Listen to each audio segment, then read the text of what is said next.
Buenas tardes a todas y a todos. Bienvenidos a esta charla con Eduardo Cac, nuestro invitado en Casa al Lago, en el programa ACT, en este festival, en la LEF, este festival de arte y ciencia que hace la UNAM y que en 2020 se ha virado, se ha volcado a una edición online con una serie impresionante de voces, tanto contemporáneas como históricas, y que está permitiendo pensar nuestro presente tan complejo en tantos niveles. Es un honor para nosotras y para nosotros tener a Eduardo Cac en vivo, acompañando, digamos, estas reflexiones, por supuesto, contrastándolas con un presente, pero además, digamos, funcionando como una figura también que históricamente tiene mucho que decir y que sigue pensando todos estos temas que reúnen finalmente la edición de la LEF 2020.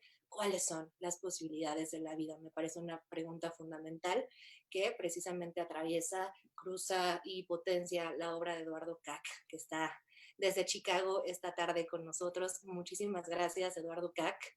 Mi nombre es Cintia García Leiva, soy directora de Casa del Lago UNAM. En esta temporada de contingencia, de pandemia y de tantos cambios, nos llamamos Casa del Lago Virtual. Quiero agradecer antes que nada al equipo de la LEF, una enorme edición por lo que significa hacer algo así desde la distancia. Felicidades a Juana Ayala, felicidades a Georgina, a Lorena, a Pili, a Isabela, a todo ese equipo maravilloso de mujeres que ha estado trabajando intensamente en este festival. Es un honor colaborar siempre con ustedes.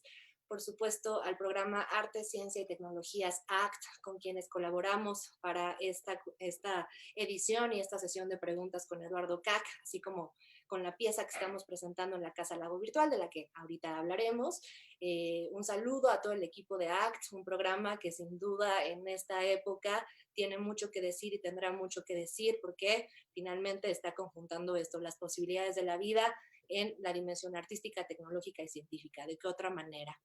Y bueno, antes de comenzar, por supuesto, un enorme abrazo, saludo y cariños y respeto a todo el equipo de la Casa del Lago, un equipo que ha estado también virando en todos los sentidos a seguir realizando estas actividades ahora en este proyecto 3D.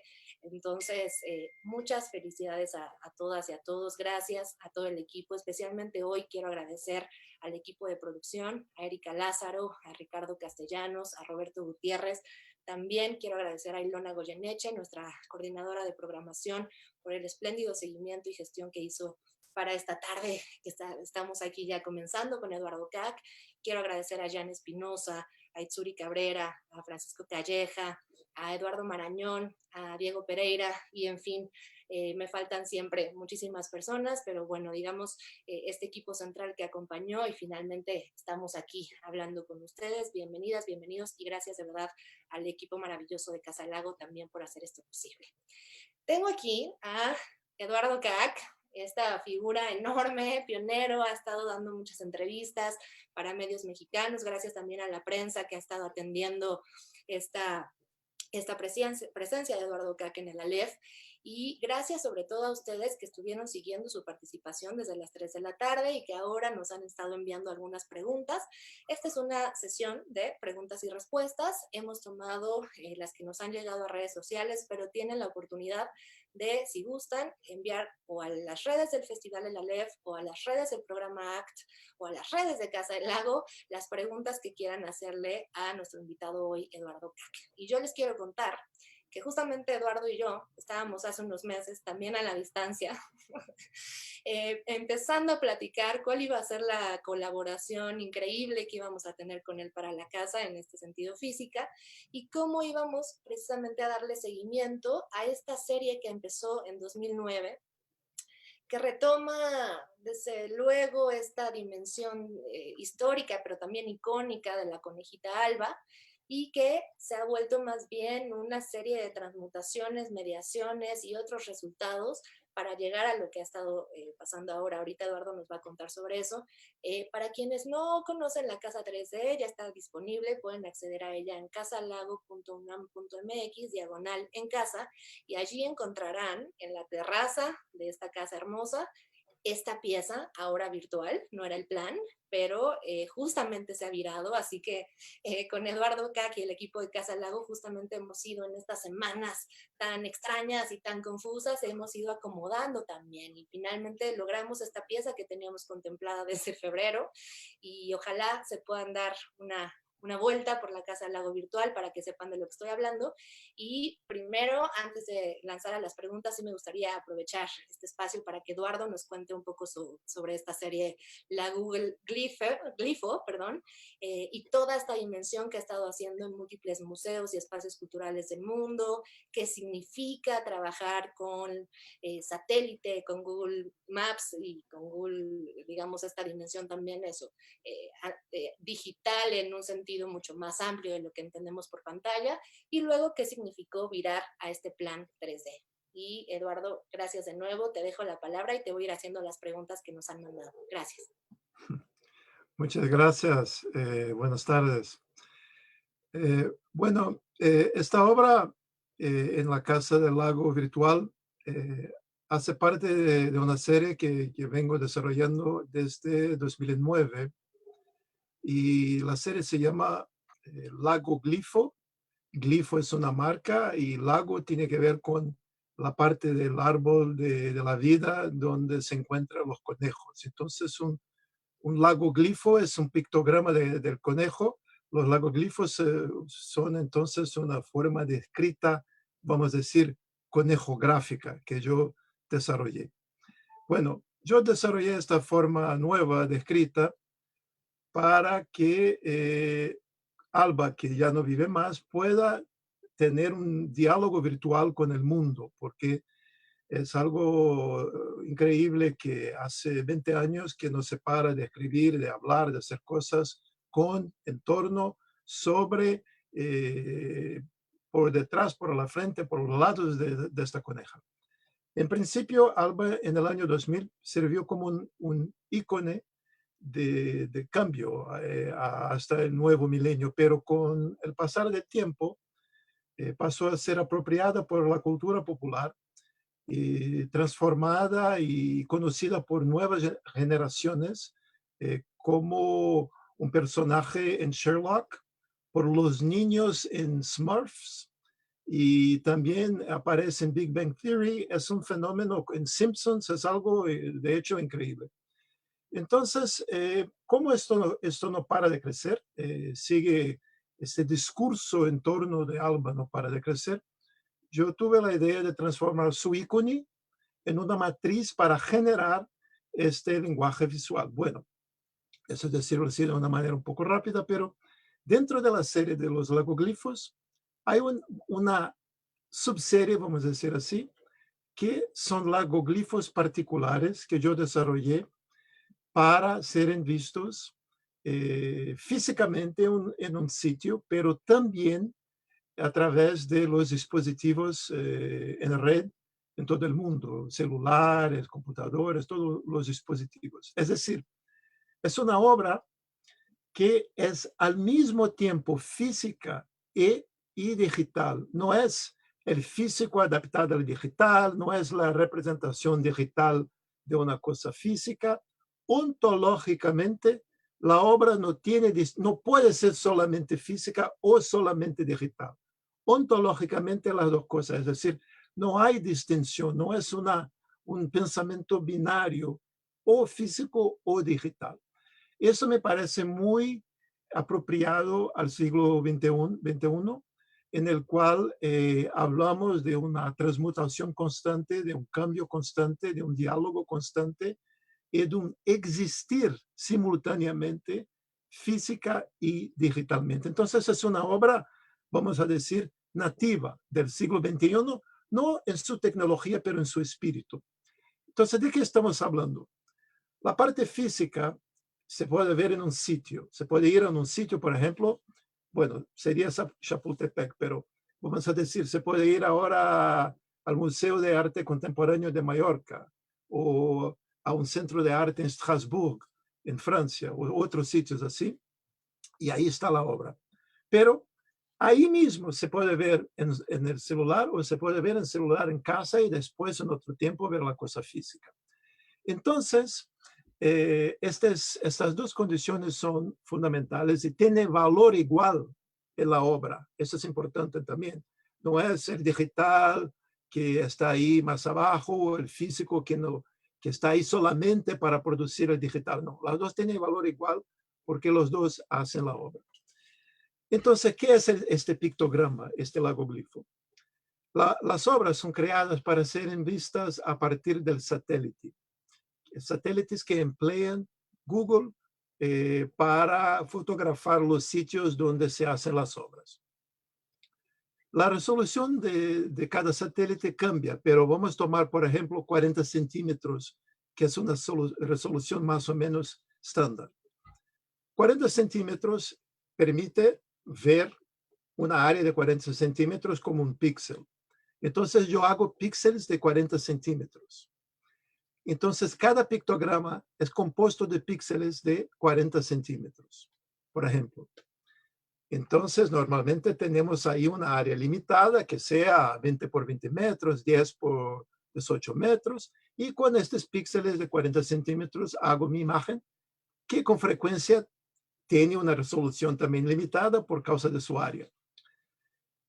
Lo que me pareció interesante hacer en la Casa del Lago virtual es que, como la casa es virtual, la casa tiene proporción, pero no tiene escala.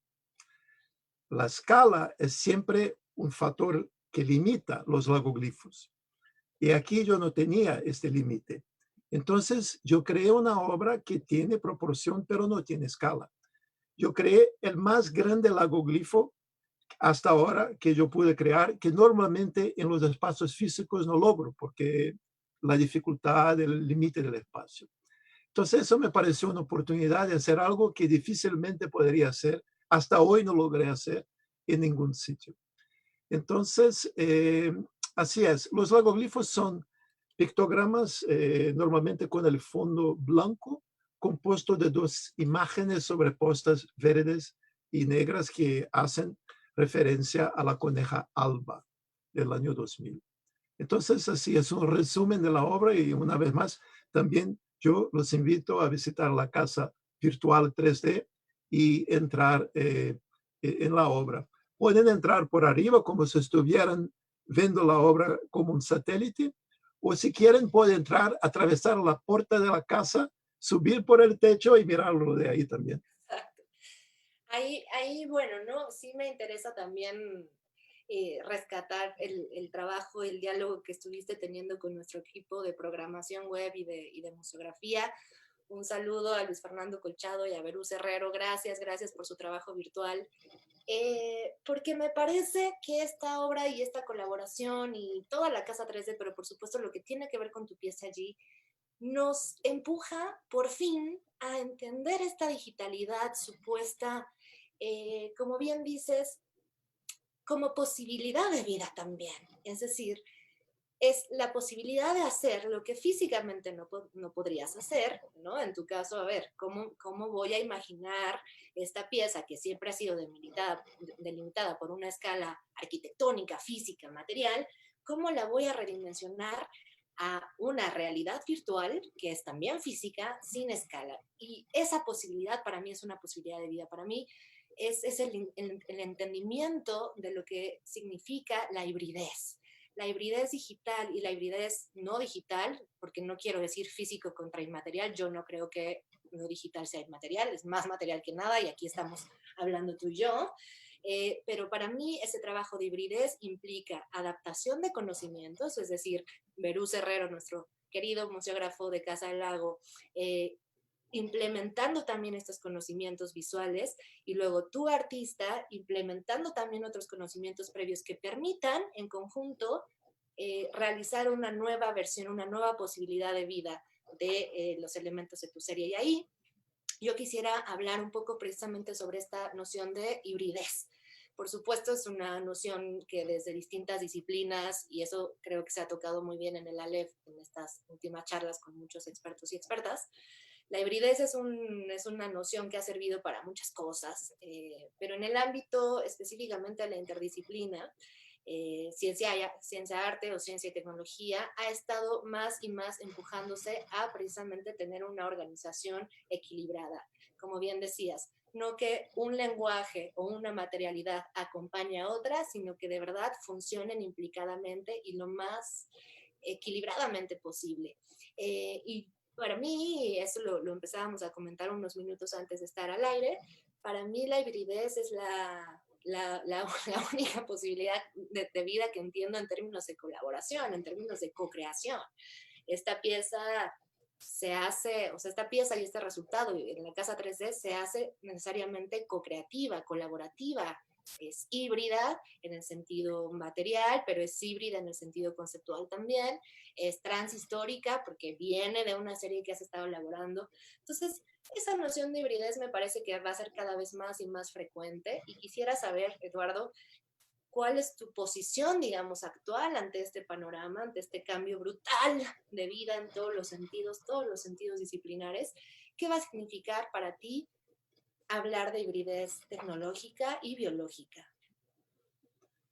Pues la palabra hibridez es una palabra que empleo desde el principio de los 80. Se encuentra en mis escritos, entrevistas, la empleo hace mucho tiempo, porque es una palabra que permite deshacer la adopción del puro, de algo que sea aislado, que sea limpio por ser aislado, ¿no? Entonces, la hibridez no se hace sucia por no estar aislada, pero ella deshace el pensamiento binario que organiza nuestra vida, nuestro mundo hace tanto tiempo. Es quizás una palabra que podrá desaparecer en el futuro cuando ya no sea más necesario apuntar la unión de cosas distintas, porque serán simplemente reconocidas ontológicamente en su estado de red. Pero me parece que el cambio más profundo, claro, hay formas de hibridez nuevas cuando hablamos de satélite, de juguetes, cuando hablamos de nuevas tecnologías, de unir el cuerpo a nuevas tecnologías, sí hay algo de nuevo en esta materialidad, pero me parece que la, lo que es más importante, aún más que este aspecto material nuevo, es el cambio de conciencia. Y ahí no estoy hablando del conceptual en el sentido de una idea, estoy hablando de un cambio profundo de conocimiento, de comprender nuestra posición en el mundo. Este cambio de conciencia a respecto de hibridez me parece la cosa más importante. A empezar con nosotros, porque si hablamos, por ejemplo, del biológico, crecemos con la noción del ser humano como algo distinto de las otras formas de vida. Tenemos en la religión, por ejemplo, tenemos en la ciencia el ser humano como un ejemplo máximo de la perfección en el proceso de la vida. Pero la realidad es que el ser humano tiene sus limitaciones materiales igual como otras formas de vida. Cada uno tiene características, ¿no?, distintas. Entonces, el ser humano que percibimos como algo especial, puro, mejor que las otras formas de vida, ya es híbrido. Desde siempre fue híbrido. Y solamente nosotros no lo sabíamos porque, por ejemplo, no teníamos antes el genoma, el proceso de análisis del genoma humano. Y una de las cosas interesantes que nos reveló el análisis del genoma humano es que nosotros tenemos secuencias genéticas que vienen de bacterias y que vienen también de virus. Es decir, que a lo largo de la historia de la evolución de la vida humana en la Tierra, absorbemos, incorporamos, literalmente incorporamos secuencias que vienen de formas de vida que no son humanas. ¿Qué nombre damos a las formas de vida que tienen secuencias genéticas que vienen de otras especies? Transgénico. Es decir, siempre fomos transgénicos, solamente no sabíamos. Entonces, decir que el transgénico es el otro rechazar el otro, porque nosotros somos puros, que siempre fue un método, ¿no? De condenar, de rechazar lo que es distinto, lo que es diferente, que sea por género, que sea por raza, que sea por qué factor. Cuando el otro que rechazo, percibo que yo soy el otro, todo cambia. Cuando el monstruo soy yo no puedo decir que el otro es el feo, es sucio, es el híbrido, porque yo soy también. Entonces, me parece que más que todo es el cambio de conciencia sobre la hibridez que nos va, que se va a quedar y que va a cambiar el mundo. Qué extraordinaria respuesta, me encanta que lo estés pensando así, porque ahí de nuevo nos vamos otra vez a entender que justo la hibridez no podrá ser nada más interdisciplinar, que además era una cosa que pensábamos todos que ya teníamos súper superada la interdisciplina, ya estábamos hablando de transdisciplina y ya logramos verdaderamente integrar lenguajes. No, o sea, en realidad es que la extensión, como bien dices, en todos los sentidos es histórica, temporal, material, biológica, afectiva, que a ver si logramos llegar a la parte afectiva, que es un tema que hoy, es decir, en este contexto me interesa mucho. Y quiero un poco retomar una de las preguntas que nos ha llegado ya del público y que me interesa a mí también escucharte hablar de eso.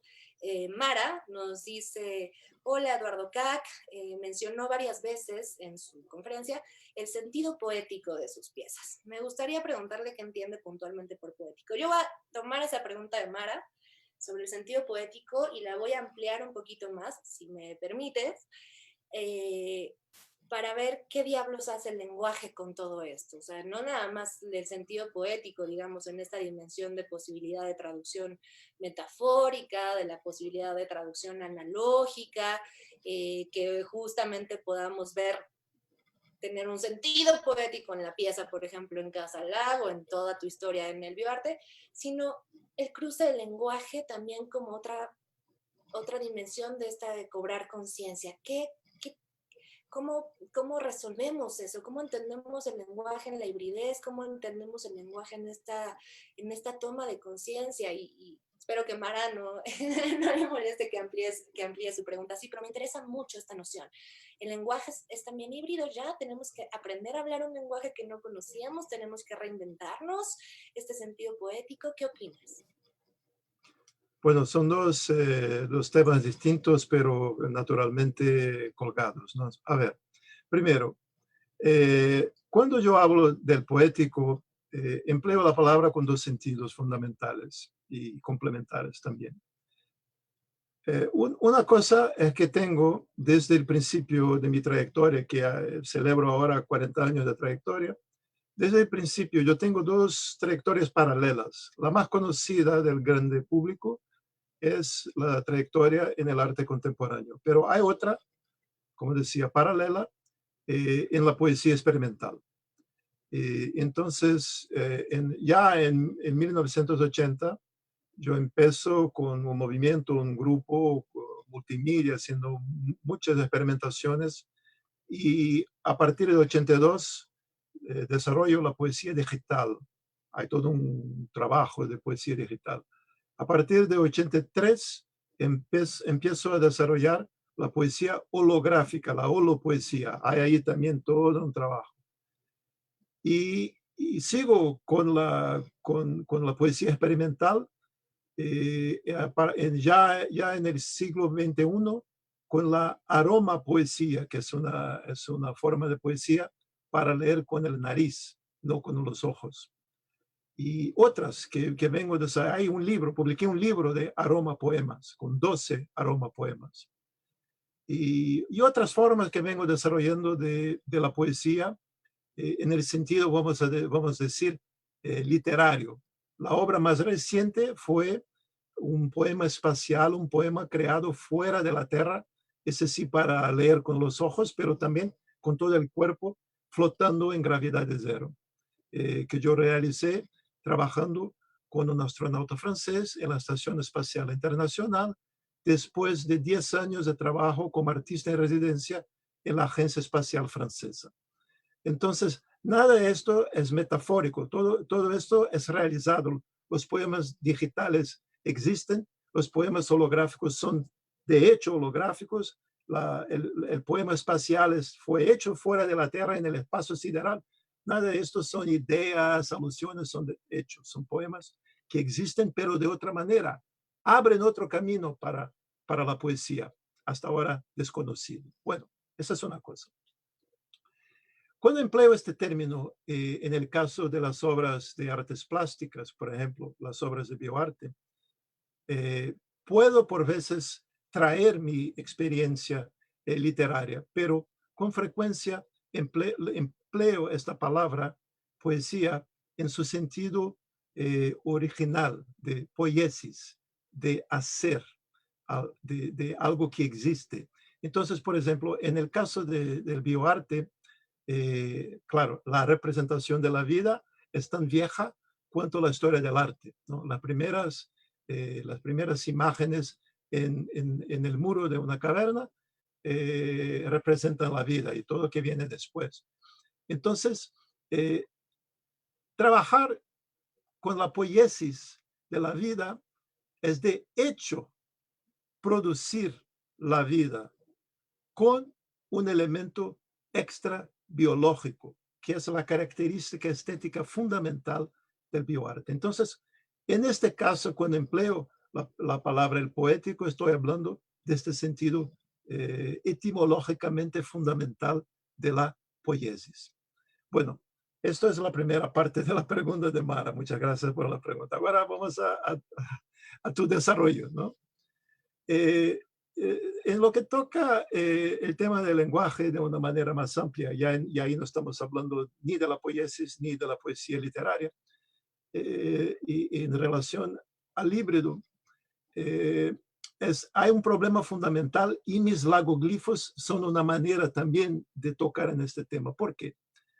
El problema fundamental es que si estamos hablando de un pensamiento que ya no es más binario, que ya no es más sí o no, que es en red, que es cambiante, metamórfico, eh, el lenguaje no funciona de esta manera. La razón se exprime por el lenguaje y el lenguaje es lineal. No se puede separar, claro, el proceso de pensamiento y el lenguaje. Todos nosotros que hablamos más de un idioma sabemos que eh, hablar otro idioma no es solamente una capacidad, es un estado de ser. Cuando hablamos otro idioma es como si fuéramos casi una otra persona. Estamos eh, inmersos en un otro ambiente semántico, sintáctico, de conciencia cultural, todo. Entonces, el lenguaje, por ser lineal, es por su naturaleza analítica, separa las cosas, organiza el mundo en unidades distintas. Y el mundo, sobre todo este mundo del cual estamos hablando, de una conciencia híbrida, no binaria, eh, no corresponde a este proceso de separación en el cual los conceptos y su expresión y su realidad material están aislados. Entonces, eso es un problema. Es decir, que tenemos que buscar soluciones en el nivel del lenguaje que empiecen a corresponder a estos cambios. Y lo estamos haciendo. Por ejemplo, cuando decimos no mexicanos o mexicanas, pero mexicanes, ya estamos buscando soluciones en el nivel del lenguaje eh, que, eh, que correspondan a una percepción, a un cambio de conciencia. Esto va a seguir y esto es un desarrollo muy bueno que hace parte de este cambio para el mundo futuro, un mundo, esperemos, mejor.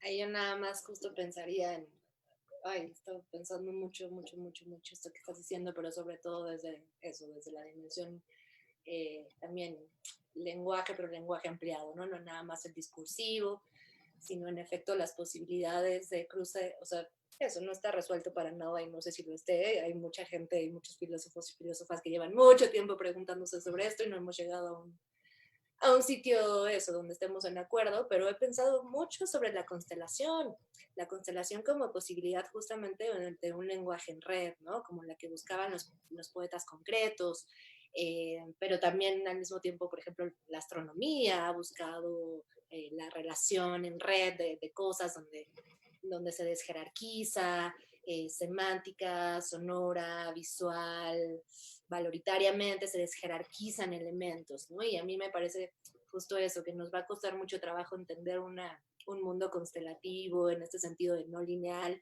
porque llevamos desde luego mucho tiempo pensando la vida linealmente y eso a donde nos ha llevado también a una verticalidad extrema, ¿no? A mí también me parece bien, bien positivo. Y hay una pregunta aquí, hay muchas, te están llegando muchísimas preguntas, pero disculpen todos y todas que no podemos elegirlas todas, tenemos 45 minutos, entonces estoy tratando de guiar también la conversación conceptualmente, pero hay una muy interesante que fíjate que no habíamos, no sé si la prensa ya te lo preguntó, y que tiene que ver con el lugar de ya no del lenguaje, sino de la ciencia ficción. Iliana Vargas dice, los seres que has creado en tu trilogía, de la que hablabas también, recuerdan algunos personajes y ambientes de historias de ciencia ficción, en particular a las novelas de la trilogía Southern Reach de Jeff Vandermeer. ¿De alguna forma la ciencia ficción te ha influenciado para realizar tu trabajo? ¿Considerarías tus piezas como una manifestación de la ciencia ficción o la imaginación fantástica y especulativa? Y voy a hacer, antes de que contestes, un paréntesis. Si ustedes conocen la biblioteca de Eduardo Kac, la enorme, casi infinita biblioteca de Eduardo Kac, verán justo esta hibridez de conocimientos. Es espero que vaya por ahí, pero tendrían que imaginar esta biblioteca que no está centrada en un tema ni en otro, sino va articulando una red de todo tipo y me parece que, por supuesto, la ciencia ficción estará allí, pero ya nos dices, Eduardo, ¿qué opinas de esta pregunta? Bueno, la respuesta más sencilla, más corta sería no, pero las cosas nunca son así tan sencillas, ¿no? Porque yo no trabajo con el concepto de influencia, me parece que es eh, un concepto problemático porque sugiere causa y consecuencia. Yo tengo una curiosidad omnívora, entonces poner foco en una cosa singular sería falso, no correspondería a la realidad. ¿Me gusta la ciencia ficción? Sí, pero también me gusta los postres, me gustan los tebeos, me gusta estar aquí con ustedes, me gusta un montón de cosas. Yo tengo una curiosidad omnívora. Entonces no hay una fuente, una sola fuente, así, influencia de esto, no. Me interesan muchas cosas. Y hay también una distinción, es decir, mi vida personal y mi creación poética o mi creación artística. Entonces, sí, me gusta la ciencia ficción, pero no solamente. Me gusta, me gusta, claro, la poesía, me gusta la novela, me gusta un montón de cosas, me gusta el cinema, me gusta varias cosas. Entonces, por eso que digo que no, porque no hay así una sola cosa que yo leí un libro, creé una obra. Eso no es así que pasa. Eso puede decir que no pasa de esa manera. Bueno, a ver, viene otra pregunta muy interesante, me parece que es de Leslie Joy, y dice, hola Eduardo, mi pregunta es, ¿desde el bioarte se revaloriza lo vivo como un sujeto más que como objeto? Sí, exacto. Es un concepto también que vengo desarrollando desde el principio del bioarte, que es poner el acento sobre la cuestión del sujeto, porque, claro, ya, por ejemplo, en los años 60 se hablaba de la vida en el arte, sí, con el body art, ¿no? El arte del cuerpo, con las varias formas de intervención, como los happenings y todo esto, los fluxos y todo más. Se valorizaba mucho aspectos de la vida cotidiana. Pero aquí no estamos hablando de la rutina de la vida, de, de las cosas que hacemos en nuestro cotidiano. No estamos hablando de esto, pero estamos hablando de la vida de una forma fundamental, es decir, la vida biológica, la vida metabólica, la materialidad, el aspecto material de estar vivo, ¿no? Porque claro, hay también el aspecto afectivo, el aspecto psicológico, hay otros, la vida no es solamente la materialidad de la biología. Pero en el caso del bioarte, desde el punto de vista de producción, de hacer una obra, hay un trabajo con esta materialidad. Eso sí es algo muy, muy nuevo, porque así como los artistas, en principio en los años 20 más, aún más en los años 50, trabajaron con los motores, la luz, la electricidad, creando el arte cinético. Y en los años 60 los artistas trabajaron con la electrónica, por ejemplo, en el videoarte. Es un trabajo directo con los nuevos medios que antes no estaban disponibles a los artistas, ¿no? Entonces, el bioarte es esto, es trabajar con la biología molecular y hacer un trabajo no de apropiación de la vida que ya existía, pero un trabajo de producción, un trabajo creativo de producir algo nuevo que tiene una carga extrabiológica, es decir, una carga semántica, que es lo que lo diferencia de otras maneras de trabajar con el vivo, por ejemplo, como la agricultura, ¿no? Que está ahí para el consumo, es otra cosa muy distinta. Entonces, este acento en el sujeto y no en el objeto, reconocer que trabajar con la vida es muy distinto de hacer una escultura de bronce, por ejemplo, o de madera, porque es inerte, no está viva, no tiene un punto de vista suyo, a no ser que hablemos de manera metafórica, pero una obra viva sí lo tiene, así como nosotros, es un sujeto. Entonces, reconocer esto me parece la condición básica, fundamental para quien quiera crear bioarte. Por eso yo vengo desarrollando este concepto de sujeto de arte, no objeto de arte. Buenísimo.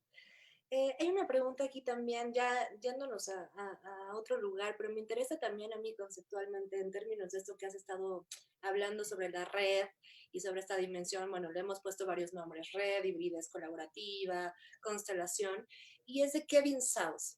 Dice, mencionaba usted que con cada obra se crea una red y que una vez que se acaba la obra, se acaba la red. Pues bien, mi pregunta es, ¿en qué momento o quién determina que una obra está terminada? Y de igual manera, ¿cómo sabemos que la red se acabó? En este caso, cuando yo hablé de crear una red para crear la obra y después terminaba la red, yo estaba hablando de los años 80 y yo estaba describiendo las condiciones materiales de crear arte online en los años 80, porque ahora tenemos Internet. Es una red que no desaparece. Entonces, si creamos una obra en Internet, no desaparece. Pero en los 80 no era así. El dispositivo fundamental que teníamos acceso era el teléfono, la línea telefónica, la red telefónica analógica. Es todo. Es lo que teníamos. Entonces, para crear una obra con videófono, conectando con el fax, conectando con el radio, conectando con la tele, un programa específico y tal, eso no está disponible todo el tiempo. Entonces yo hacía dibujos. Aquí en la ciudad tal voy a tener un fax. La ciudad tal voy a tener un fax y un videófono. Y en la ciudad tal voy a tener una conexión por radio. Y la señal va a pasar de aquí a aquí, vamos a interactuar no sé por cuánto tiempo, vamos a hacer no sé qué, y de aquí vas a cambiar ahí y ahí está. Es la obra, es la red. Bueno, estos faxes no estaban disponibles. Hoy un fax es tan barato que nadie lo quiere, nadie lo tiene. Es una función en el celular, pero en esta época era muy caro. Entonces, los equipamientos no estaban disponibles, las conexiones eran caras, se tenía que pagar por cada llamada telefónica. Entonces, todo eso tenía que ser organizado, producido, la experiencia vivida de la obra de la red se pasaba, se vivía, y una vez que ya, no sé, estamos ahí haciendo la obra hace 3 horas, ahora vamos terminamos, vamos a seguir con la vida, con otras cosas. Entonces, esta conexión en red para hacer la obra terminaba. Y los equipamientos volvían donde venían y esta red ya no existía más. Esta obra, red, ya en cuanto tal, online, conectada, no existía más. Y se quedaban los trazos, ¿no? Los faxes, los registros fotográficos, videográficos. Y así era. Entonces, era una referencia muy específica a cómo crear, cómo era posible crear arte online, arte digital online en los 80.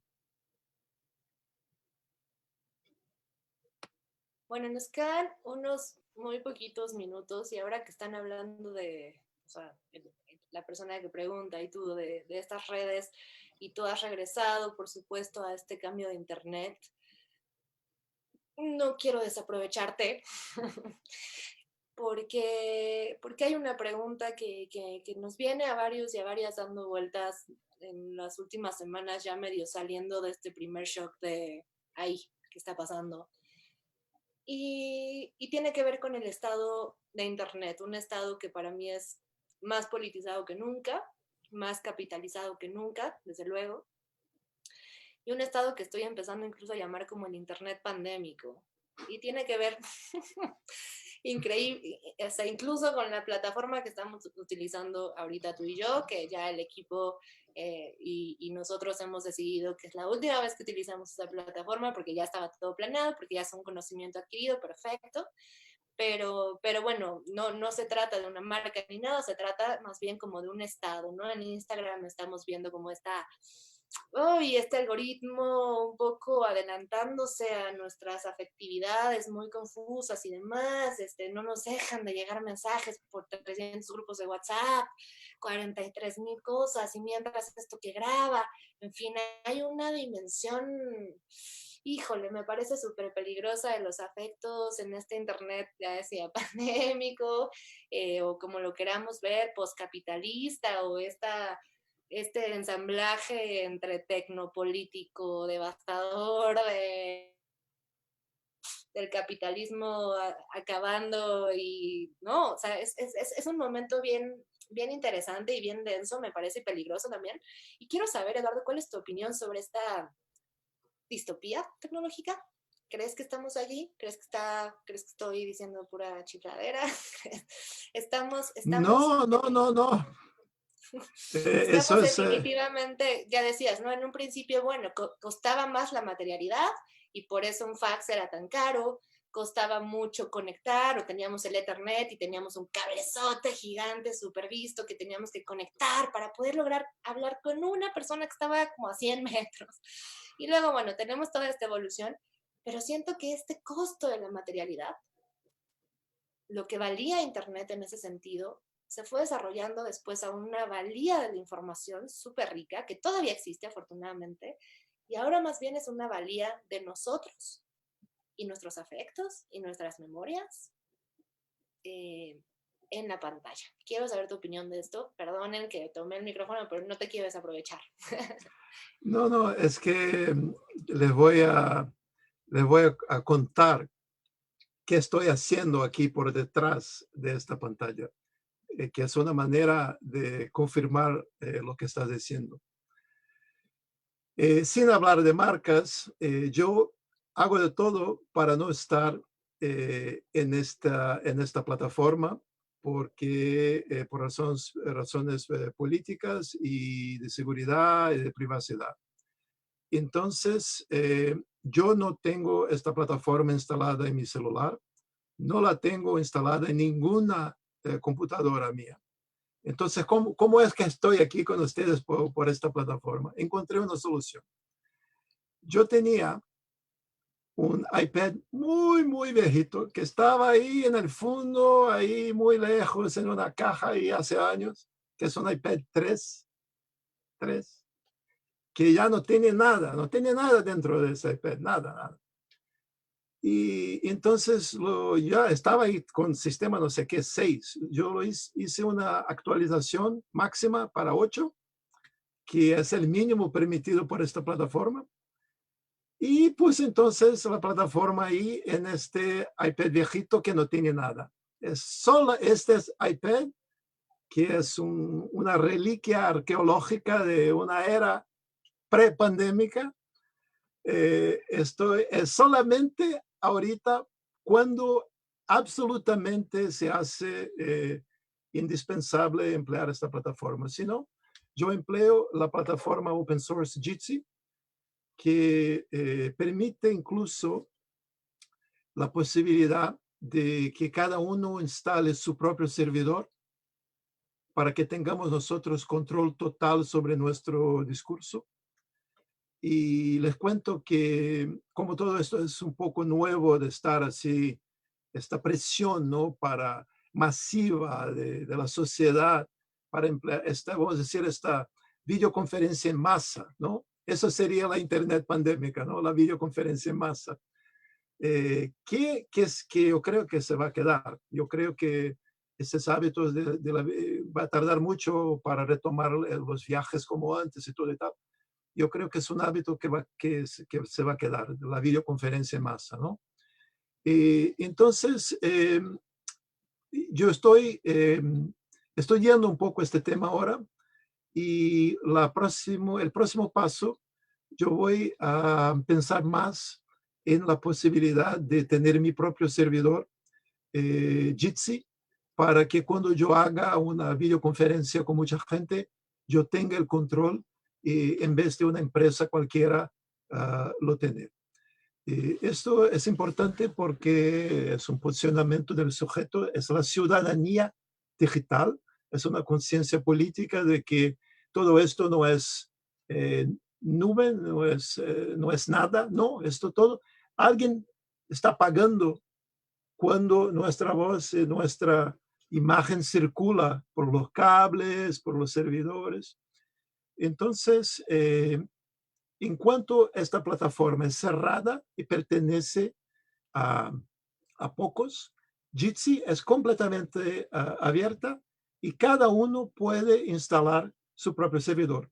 Pero es importante aclarar que hoy, claro, estamos en el siglo XXI. En los 80, en los 90, cuando hablábamos de instalar un servidor, era una máquina, era una caja, que yo ponía aquí mi servidor. Mis obras Génesis y tantas otras, el servidor estaba dentro de la obra era el servidor, la obra era la red. Es el caso de Octavo Día, es el caso de Génesis y mucho más. Hoy ya no es más así. Los servidores hoy son virtuales. Compramos espacio en máquinas virtualizadas, ¿no? Pero eso es mejor porque en este caso tú sabes lo que está pasando con la señal. Cuando sale de tu casa, tú sabes el camino que está siguiendo y dónde se encuentra el diálogo físicamente. Tienes más control y puedes respetar la individualidad y la privacidad de las personas que están participando. Hoy no es el caso. Entonces, eh, es una manera de mostrarte que estoy completamente de acuerdo. Gracias por esto y ojalá podamos cambiar nuestros hábitos Exacto. y descubrir un Internet increíble que ya se hizo un gran trabajo, ya hay muchos tecnólogos, científicos, artistas, el mundo haciendo un gran trabajo como para convertir esto en Internet. No es esto Internet, yo estoy súper de acuerdo y quería tu opinión porque eso es importante razonar y en efecto es muy nuevo, es muy pronto Exacto. para pensar, pero también estamos muy a tiempo para pensar y es un honor escucharte siempre, Eduardo, y qué deliciosa conversación, se nos fue rapidísimo, ya estamos en tiempo, ya me está diciendo la jefa de producción que ya cortemos. Gracias, Eduardo Cac, por tu presencia en el Festival El Aleph. Gracias, Programa Arte, Ciencia y Tecnologías, por su colaboración. Gracias, enorme equipo de Casa al Lago, por hacerlo posible. Gracias a ustedes que nos siguieron desde sus casas. Quédense en casa, pero sálganse de Zoom y descubran la vida hermosa que también está allí todavía para nosotros. Gracias de nuevo y hasta pronto. Hasta, muchas gracias. Un placer. Chao.